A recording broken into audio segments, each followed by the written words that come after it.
everyone, it's Marilyn, Alauria, and welcome to Who Can It Be Now, the podcast. And today what I'm going to do is I'm going to answer some more questions, but I'm also going to share a couple of stories, a couple of things with you. And I may do a tarot reading as well. Let's see how it goes with the questions, how long it takes. So before I go into that, I just want to talk about something I brought up in Membership for Your Soul that I'd like to bring up to all of you. I did a couple of lives and a couple of weeks ago, and I was talking about moving into 2022, and I'm already feeling like it's going to be like, and I don't want you to rehear this the wrong way, an intense type of energy. Now, we're already like witnessing a lot of intensity, so that might be freaking some of you out because you hear the word intense as scared or fear or anxiety. But what I mean by intensity is very focused energy. So I was talking with my community and Membership for Your Soul, and I was saying to them that we need to get super clear in what it is that we want to achieve and to take action steps towards it, to really move it forward so that you're kind of riding along the waves, you're riding the waves in 2022 as opposed to crashing into them or getting sucked under them.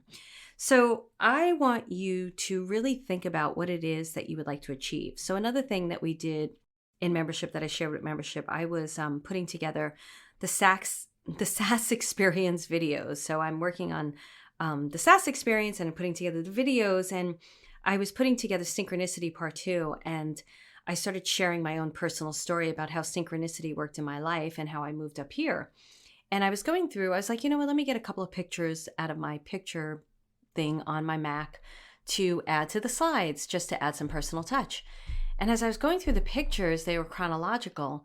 I was getting completely blown away by them. I was like, holy mackerel. Each picture was showing the synchronicity that was going on in my life, the signs and the symbols. And of course, as much as I know how to read signs and symbols, I didn't know how much they were leading me to the end result because I wasn't there yet, right? I was on the journey. But looking back at them, I was blown away like, oh my goodness, the owl appeared back then, and the heart in the hike, and then the other heart in the hike. And by the dates, I was remembering where I was and what was going on in my mental state with this move. Like there's a whole story that you can experience in the SAS experience where I share everything that went on. So with that, I went into Membership and I said to them, you know, I really want you to think where, and I share this with all of you because I want you to do this too.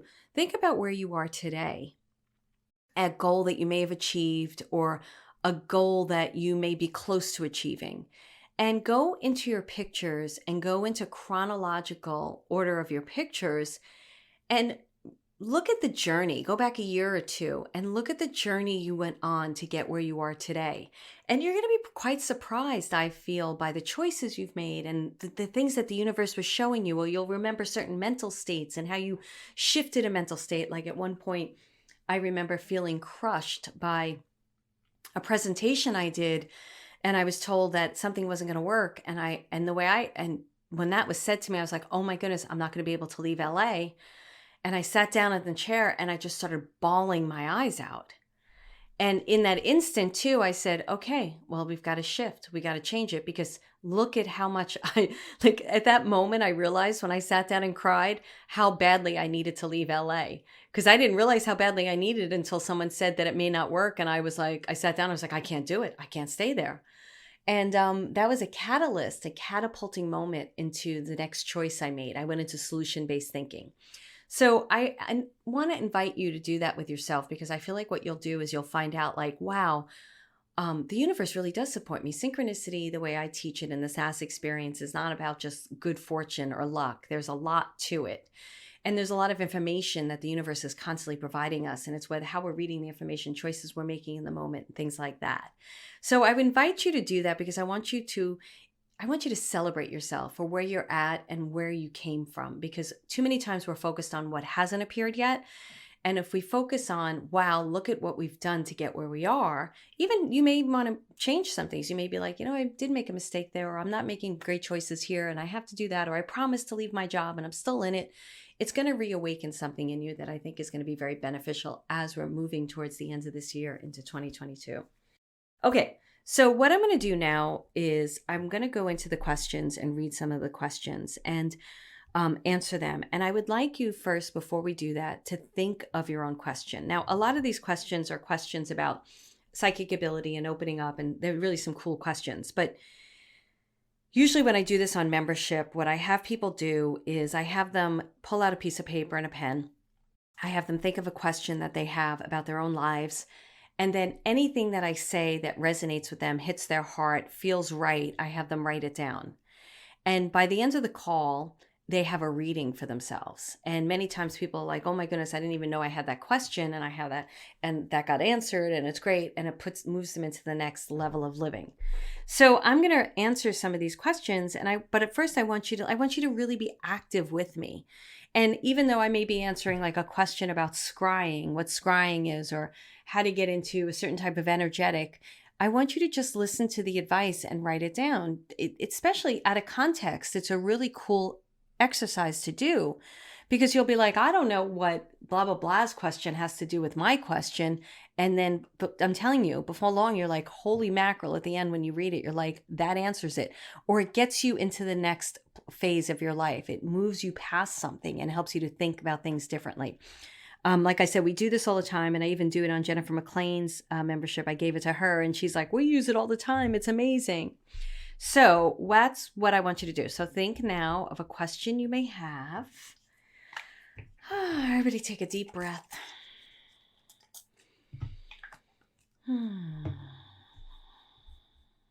Okay, let's see who we have next. The next one is Deborah. Deborah is new to the membership community. She says, hi, beautiful people. Love to be here. When I communicate with my guides, it is very physical. That's really nice. I can enjoy hours of that light and love flowing through me. Writing, I feel different guides, like different conscious parts of me. Lately, I had an earache on the left. Now when I make contact, a soft, powerful energy flows into my ear and goes straight to my heart. I hear no words or sound, and yet it has a language. It is so different, and at the same time, it makes me remember. I know this energy. I would love to communicate and co-create with them. Do you have a suggestion for me? Love, Deborah. So, first of all, we talked about in episode 52, I talked about clairaudience and a lot about what you can do with clairaudience when energy is flowing through your ear. And it's definitely a reawakening of your clairaudience, which is clear hearing, which lives in your throat chakra, but can be in you can hear in your ear, you can hear in your nose. Like, you are the instrument. That's what I keep teaching everybody. She's hearing in her heart, but she's hearing something different. And we're going to talk about that in a second. So if you have questions as to how to open up to clairaudience, definitely go back to episode 52 and check that out, because I don't want to repeat everything that I've repeated already. Deborah, I feel like you may have mentioned this before, but I feel like this is a light language. This is not something that I do. People in my community definitely do it in membership, so reach out to them. But I can still answer this question for you. So our brains wants to make sense. Wants to make sense of everything. So you're feeling this beautiful, flowing, loving energy, and it's coming through your ear and it's hitting your heart, and you're trying to interpret it into words. But it feels to me like your guides are wanting you to interpret it into their language, into their sound. So my guides, and I feel like most of our guides do, my guides speak to me in vibration. I interpret it into words. So they speak to me in vibration. They don't have our language. Now, I didn't even realize I was doing this until I was channeling for quite some time. And they had said to me, your words are diluted. It's very hard for us to work with your words, your language. And I was like, what do you mean our words are diluted? And they said, well, think about it. What love means to you is different than it means to the person next to you, the person across the street, the person in the background, because you all have experiences that make up that word love.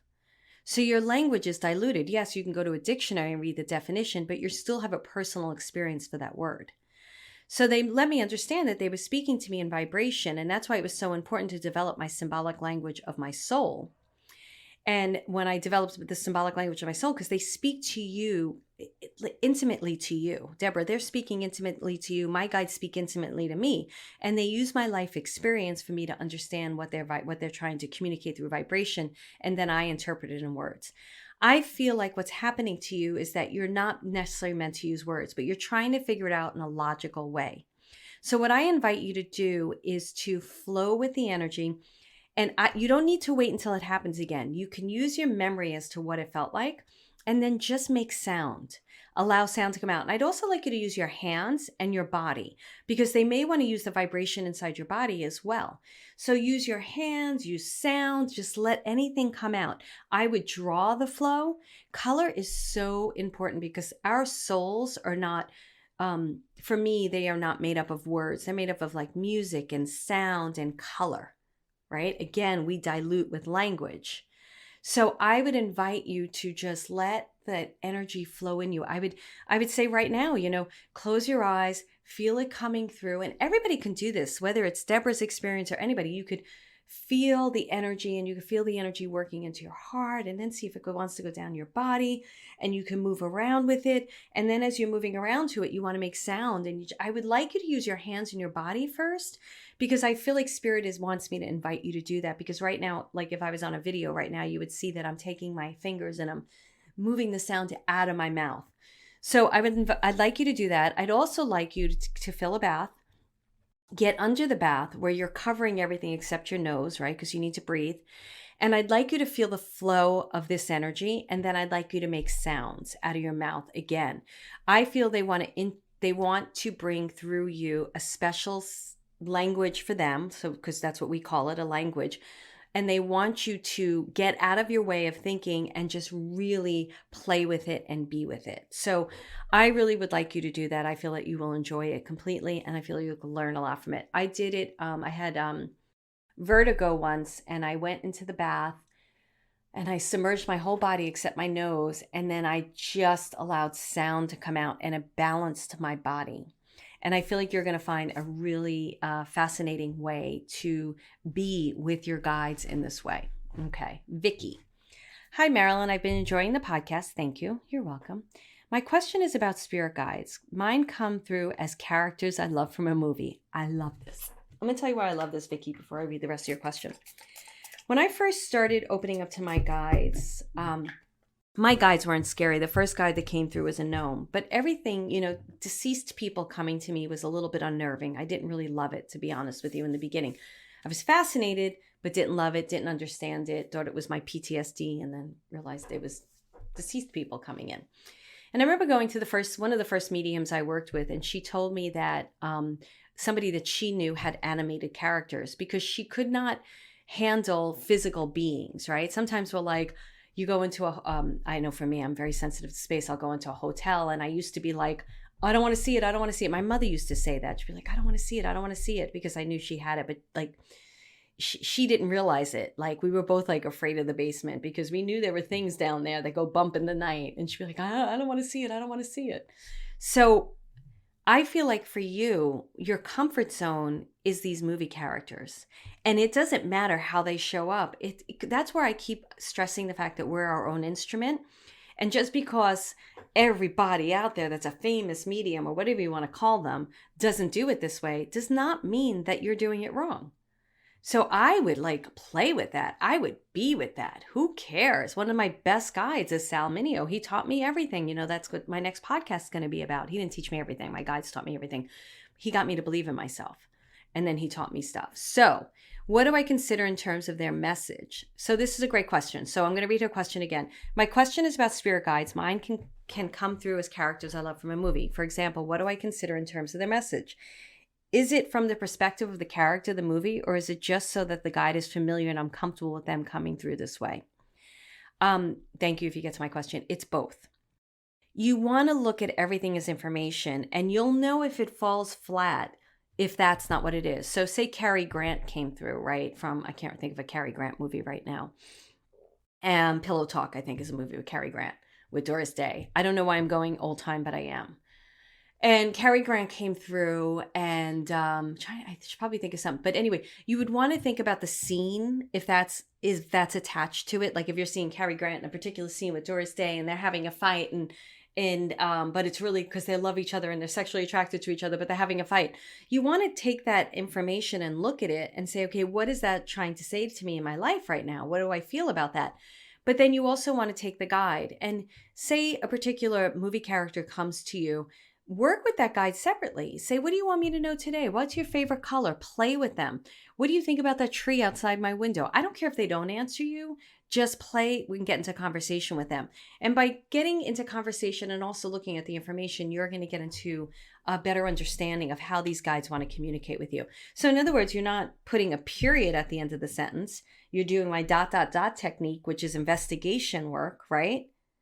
And by asking questions and exploring it and being with it and not making a right or wrong about it, then you get to really have a full-on experience with it, which I think is wonderful. So great work. Denise, I've been playing around with scrying and would love to learn further about this method of receiving guidance. Thank you. So Denise, scrying is what you would see when people look into a crystal ball. So there's different ways that you could play around with scrying. You can play it with a clear bowl with water over a black cloth, looking into the water. People do it with, I think, with black glass as well. There's different ways that you could use scrying. I am not an expert in scrying. I remember trying it, and there's a book called Develop Your Psychic Skills by Enid Hoffman, E-N-I-D Hoffman. And I remember her describing it in there. I'm pretty sure that's where I saw it. So I had the black cloth, I had the bowl, and you're supposed to stare over it and supposed to see smoke coming out of it. And then you know that you're getting somewhere, and then you would see images. And I remember I got as far as like the smoke coming out of it. But I haven't done this in a really long time, Denise. So at that point in my studies, I was trying to do everything that I teach you not to do. I was trying to do it by the book. I'm super clairvoyant. I was super clairvoyant outside the gate. You know, it was like one of my first gifts that were on. And if I had just let myself alone, it'd probably be really interesting to see what would happen. So what Spirit is asking me to ask you is to find a technique that you want to work with, whether it's a crystal ball, whether it's the bowl over black, whether it's the black glass think people use. Find what you want to use, okay? And just play with it. Just play with the images coming up and coming out. So it's another way of communicating clairvoyantly. It's another way of seeing. And I'm not the expert to teach you on this. We can try and find somebody who does scrying to teach it in Membership for Your Soul. But for now, what I feel like Spirit is showing me, and you know what, I may want to try it out now to see what would happen. Whatever technique or method you use, what they want you to do, scrying for me, is, so there's third eye projection, which I know you know. Third eye projection, there's things you could see in your third eye, which you would see actually with your eyes closed or in your third eye. There's third eye projection, which you see something projected out into the room, which is kind of like a scrying thing, which would be right now I'm seeing a ankh on the wall, but the ankh isn't really there, but I'm seeing a drawn ankh on the wall. And then they're showing me robins flying by, but there's really not a red robin flying by, but that's what they're showing me. That's third eye projection. My eyes are open. I'm looking into my physical world, and they are showing me a clairvoyant image coming by, right? So that to me is a little bit more like scrying. So then it's like, so you would go into the bowl, but you would see these images in the physical. And I feel like you would probably be able to see, and I could be wrong. Again, this is not an expertise of mine, but I'm going by my guides right now. Three-dimensional items and figures. That's what it feels like to me. So sometimes I will see, a lot of us see, right, the third dimensional things that it's like, oh my goodness, there's a guy standing over there. Oh, that's a lamppost. Or I actually saw the physical people that were dead walking around as if they were really real people.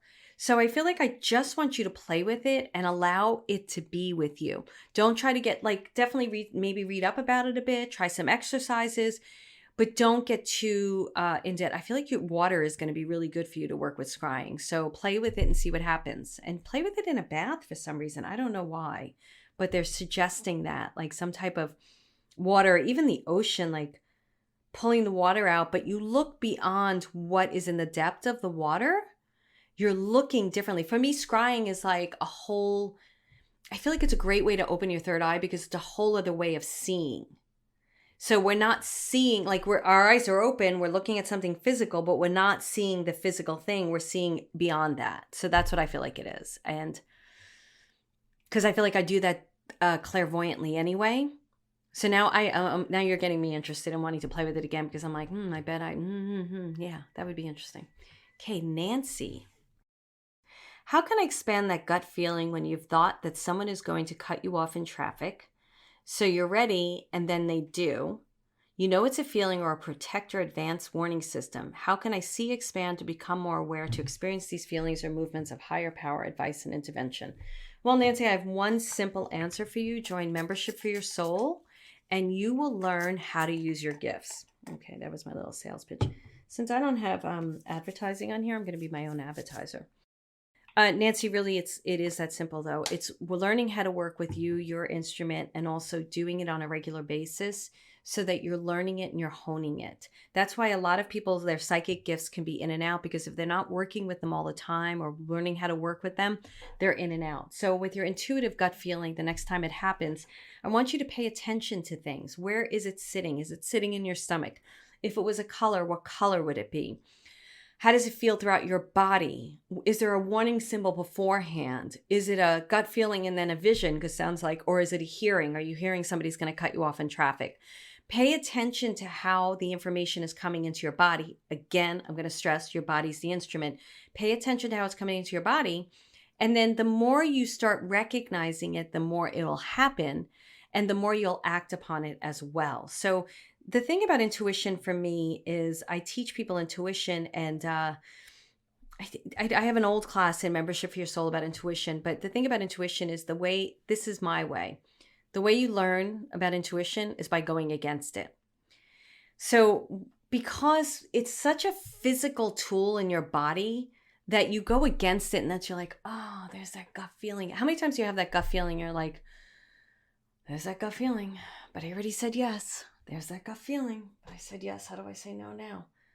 And we go against it. And then we're like, yeah, knew it. So that's why I'm like, people, then they beat themselves. I'm like, don't beat yourself up over it. It's a great moment for you to have the barometer of your body. So that's how I'd have you work with it. And then what I'd have you do is, before you go into a situation, check in with those parts of yourself. What's my gut instinct about going into this office building? What does it want to tell me about going in here? Play with it. What does it feel like? What does it feel like that I'm going to meet this guy and have a meeting with him? What does it feel like? Does he feel like he's going to be nice? I feel like that's how you have to work with it. But you don't go to the gym and get a six-pack overnight. You have to work on it repeatedly. So that's my answer there. Lena, after our loved ones are transitioned, how long before they give us messages or signs or any communication? Is time and space relevant or exist? So I really love this question, Lena, because as much as I'm going to answer it, I'm going to tell you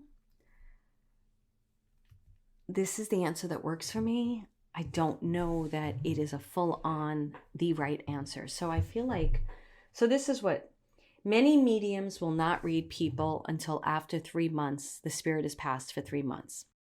Usually it's because the person is grieving and can't hear the messages. It was also thought that the person that is transitioning needs that time to kind of get settled before they're able to communicate. My experience has been this.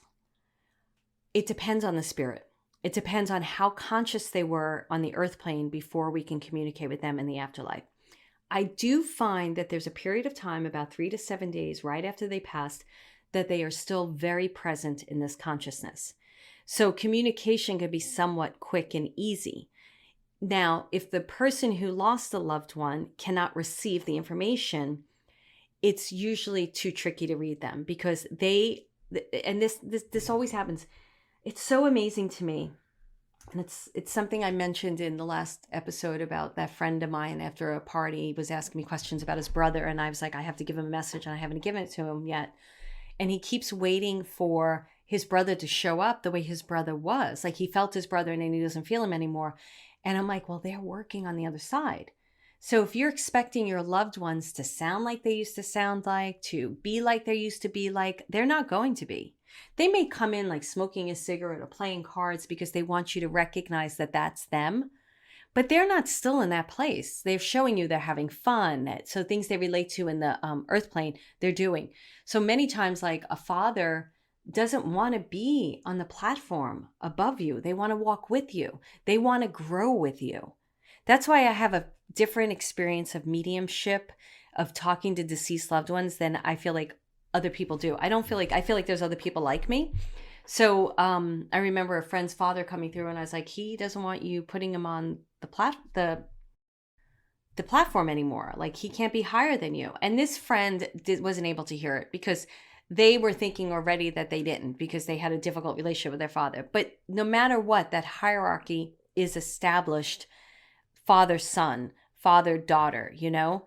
So we still have something in us, and to see them as different people, that's what you really need to do, is to be able to see them as different people.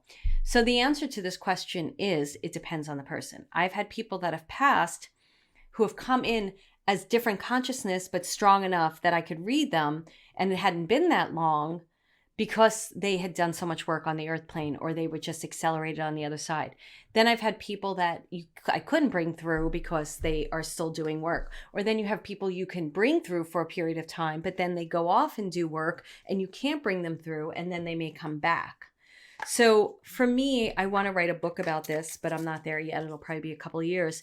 It's about consciousness a lot, even on the other side. And then there's the question to me of, are you really speaking to the deceased loved one, or are you speaking to a consciousness that's still around, even though it might be an elevated consciousness? So there's a lot of exploration to do in this. But for me, that is, time space is not relevant. It's relevant for us. For them, it's not. But I do believe they still do work on the other side. Okay. Camille. Marilyn, is there a geometry of a higher dimensional energy that we're able to tap into for psychic mediums? How do we access this? My answer to this would be yes, Camille, and that it's always evolving and always opening up and always changing and growing. So the way that you would open up to this, for me, Camille, this is what I would suggest to you, is I would picture what you feel like it is or where it's at. I would start with possible breath work to it, possible inner vision. So when I teach, talking with your guides, Camille knows my work. I teach an inner awareness. So if I closed my eyes, we can all do this now, and I pictured a geometric energy out there, and I don't need to see it clearly. I just have a feel, and it's in my vision field. I have a feel for it. And then I internally focus on it. And my intention is to internally focus on it, and it's going to help me to elevate my mediumship ability. So everything's this, why I say I am the instrument. So I'm working with this energy. I'm calling it in. My intention is to elevate my mediumship ability right away, because I'm able to push everything else out and just focus on that. That inner sight is so important for stuff like this.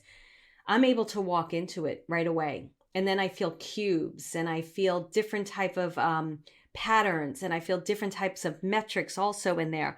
And then I feel like a tunneling, and then I feel like there's an energy to the side of me that has a lot of light, but I'm continuing to walk through it.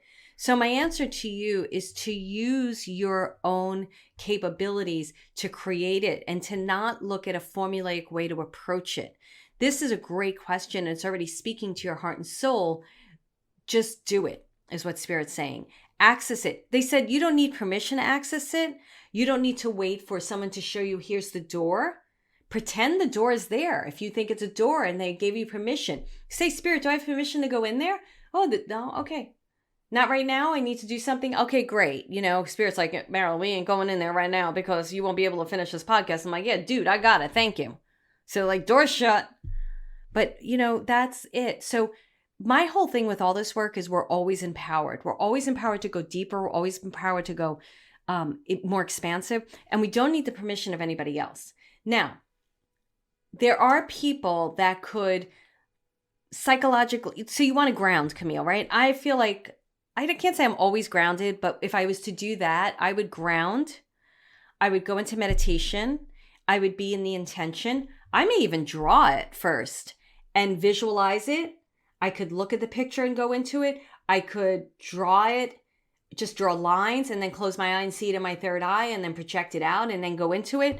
I could pick a certain place in the sky and look at it and go into it. I could close my eyes, but feel my inner intention go into a certain place in the sky and go into it. But I would definitely ground, open my chakras, call my guidance in, and then work with that intention, and then see what comes through. Now, I have to record everything auditorily, so I record it on a recorder. I have to repeat everything that's happening. Otherwise, I won't remember it. So that's what I'm going to give you. All right. I think I'm going to take... Man, these are such amazing questions. I'm having so much fun answering them. I hope you're liking them. So Pat asks, how to quiet mind chatter to let guides' messages come in. And so Pat, I covered this a bit, and really I feel like the best answer for that, what is the best answer for you for that? I know, Pat. I would, first for you, Pat, what I would start saying is up until now, I had mind chatter and couldn't hear my guides. And then, you know what your guides just said? Why not make the mind chatter your guides? What would happen if all of a sudden, all your mind chatter was your guides? So you would say, Pat, think of a color right now. What color do you think? What color do you see? Red. Okay, I see red. And then your mind chatter comes in. Oh, you didn't see red. Your guides didn't give you red. Oh, are my guides talking to me? Are they telling me it's not red? Is it not red? Did I not see red? No, you saw blue. Oh, I saw blue. I would just get into communication with it. I would just lean into it. I would mess it up, man, because I don't know how else to tell you to stop mind chatter. Like for me, I think I went past the mind chatter quickly with channeling and with my guides because of all the dream work I did.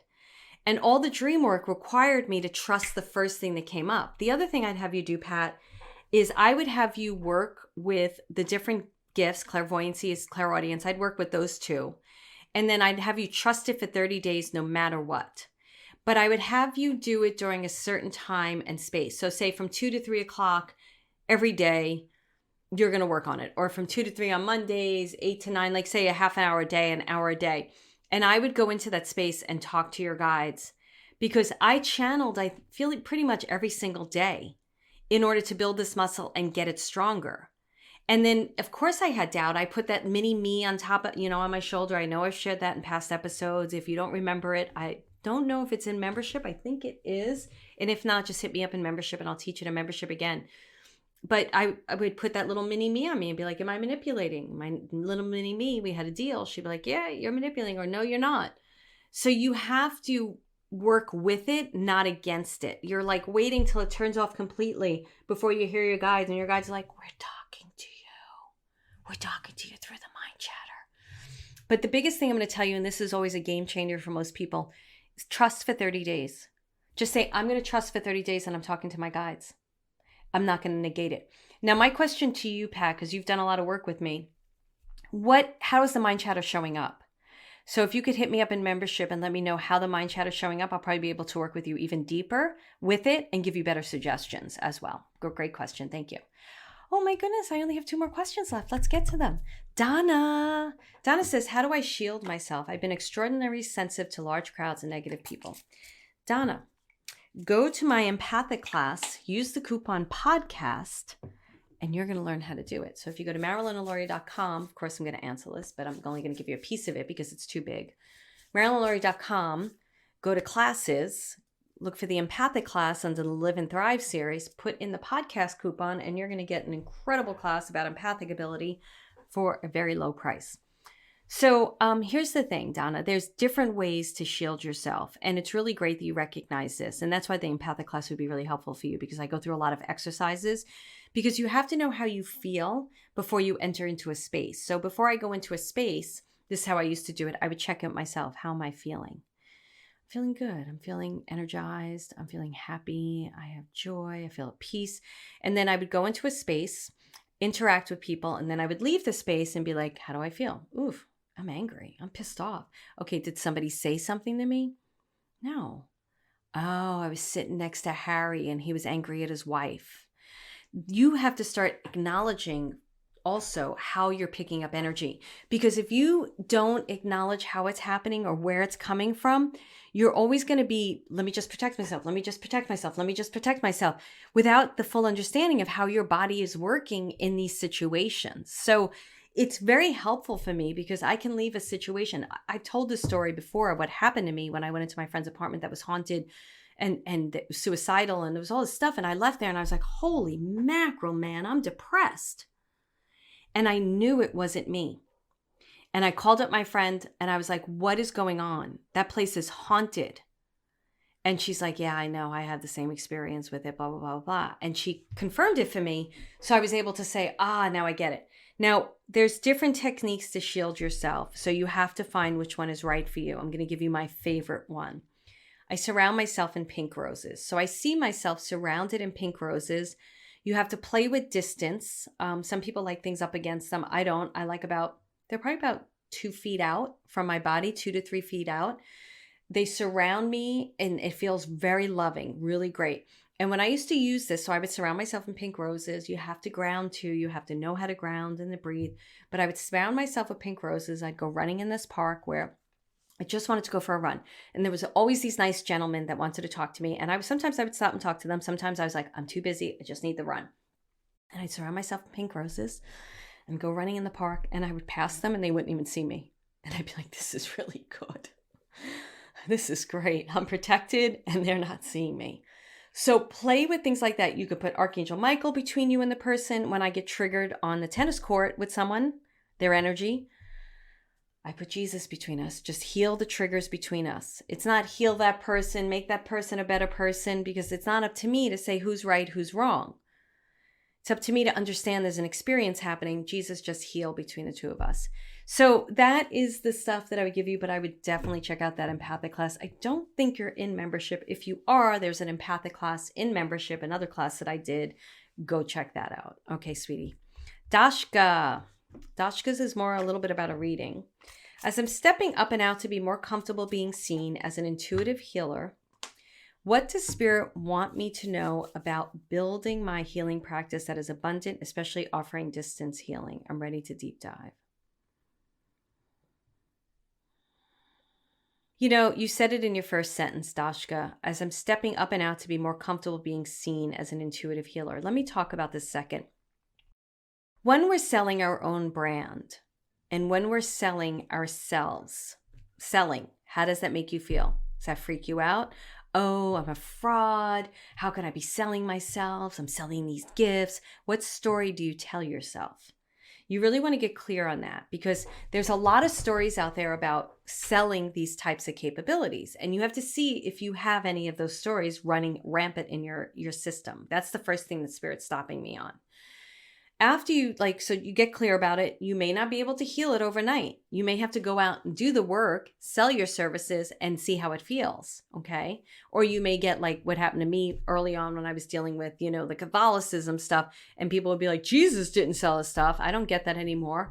I have the answer for it.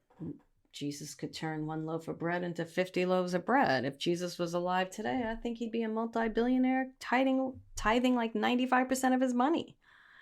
So it's an antiquated answer. It's an antiquated question that I have no patience for. It's a scarcity mindset, right? So I just don't have any patience for it anymore. I don't get it. But pay attention to questions that you may be getting around that because that was a trigger point for me and I had to work through it. I wonder if after this podcast, if I'm going to get like one of those questions, I'll be like, you bitch. Anyway, so pay attention to that first. Stepping up and out to be more comfortable being seen as an intuitive healer. The way that you do that is by continuing to do the work that you're doing. Dashka's in my program, so I know her very well. And you're doing it, sweetie. You're doing it more and more. You want to do it from a place of organic growth, right? So it's always a process. Dashka, I'm getting to a whole other level where I'm starting to get on my soapbox even more. I'm getting ready to tell more stories about ways that I got wounded and allowed myself to get hurt or allowed myself to shut down because of comments or the way people were, like the weird competition thing, which I don't even get in this space. And then I had to sit there and go to myself, is this me? Am I what's going on? And we do such a number ourselves. That's why self-esteem and confidence is the most important thing to continue to build on this journey, right? So really the answer to this, it's not about growing your gifts because your gifts naturally grow. It's about growing your own personal self, your own person, your own being. The more you continue to work on you, your psychological being, the way you believe in yourself, the way you hold yourself, the self-esteem, noticing who around you doesn't believe in you and how you deal with that, the more you're going to step out and be an incredible healer even more. It's not about the gifts because you already have the gifts and those will grow naturally. It's about how you use it. So when we aren't comfortable with putting ourselves out there, or if there's a shutdown situation, we naturally tend to hide. And you don't want to hide anymore. So you want to get comfortable with who you are and what you do. What does Spirit want me to know about building my healing practice that is abundant, especially offering distance healing? So here's the answer to this. I'm going to give you a practical answer because I know you're in another program with someone that I really love and respect, another teacher and membership for your soul. What I would say is, and you're in a good, I feel like she's great. I love her. You have to learn the marketing aspect. Anybody who wants to have a practice, if you can't get into the business aspect, then partner up with someone who's going to get into the business aspect and help you. I see so many spiritually gifted people that can't get anything off the ground because they just don't have that muscle. I don't like sales. I don't like selling. I love this one when I hear I don't need money. And then I'm like, okay, I don't want to, I'm like, all right, that's great. And then the next question is, but I really want to do this. How do I do it? Well, then just do it then. It's like, it baffles me because they're shutting down, because it's not truth. A lot of times when I hear that I'm thinking of somebody and I'm trying to remember how it went down with her. And I was like, all right, that's great. Then just, explore it yourself. But it's a really incredible gift that you could be sharing with others. And she was like, really? I didn't think that. So it was really her self-esteem. It wasn't that she didn't need the money or want the money, or it had nothing to do with the money. If you don't need or want the money and you have this gift, then freaking give it away. You love doing it. So my answer to you is to grow it's not easy to be an entrepreneur. It is not. Is it fun? It's exciting. It's great. But you have to surround yourself with really great people, great coaches that can support you. You have to learn. You have to learn how to do social media. You have to learn how to do all the different tools and techniques. And people are so afraid of hiring. I can't hire anyone if I'm not making money. You can't afford sometimes not to hire someone because you'll never get yourself off the ground. I hired an assistant a year. I was getting really busy with my readings and I couldn't stand talking to people to book the appointments because they would just get me on the phone and be like, and I'd be like, and I always wanted to help. And I was like, I need a boundary. I hired someone way before I could afford to hire someone. It was the best thing I ever did. Best thing I ever did. Free up your time with the thing you can't do well and someone can do well gives you so much more time to create. So that's the big part of it. Distance healing is all in your head. Distance healing is great. You can definitely do it. When I was doing in-person readings, and I did in-person and phone. I remember when I first started doing phone, I was like, oh my goodness, what happens if I don't get anything? So my guide said, well, pull 3 tarot cards. Don't turn them over. Just have them in front of you. And if you don't get anything, turn the tarot cards and let the tarot cards start speaking and you'll be there. I never even had to turn them over. I would do it at the end of the reading. I'd be like, oh, let's see what the card said. It was great because I didn't have the physical energy of the person. Like I talked about in the other episode about nodding yes when she wasn't understanding. I didn't have any of that. It was such an incredible, great barrier for me to go deeper. So you're going to love distance healing. That's just a belief that you have to rewrite. Let it be the most incredible thing. And then sometimes I know when people do distance healing, they'll meet clients that are like, I don't want to do that. I want it to be in person. And then it shuts the healer down. The healer's like, oh, I guess I have to only do it in person. Well, then that's not your client. Or you do the ones in physical, and then you do distant. But that's up to you to decide that you can do distant healing and just do it. But if you don't know how to use simple marketing tools, then your business is going to stay at a smaller level. All right. I finished all the questions that were asked. Thank you so much, everyone.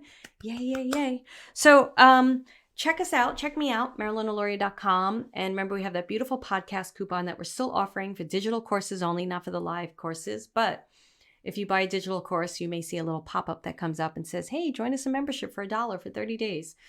Come join us because we really have, they just did, Eunice did a reading circle. She's done a couple. And what reading circles are is they get on and they practice together. And we, like I said, we do not have an egocentric community at all.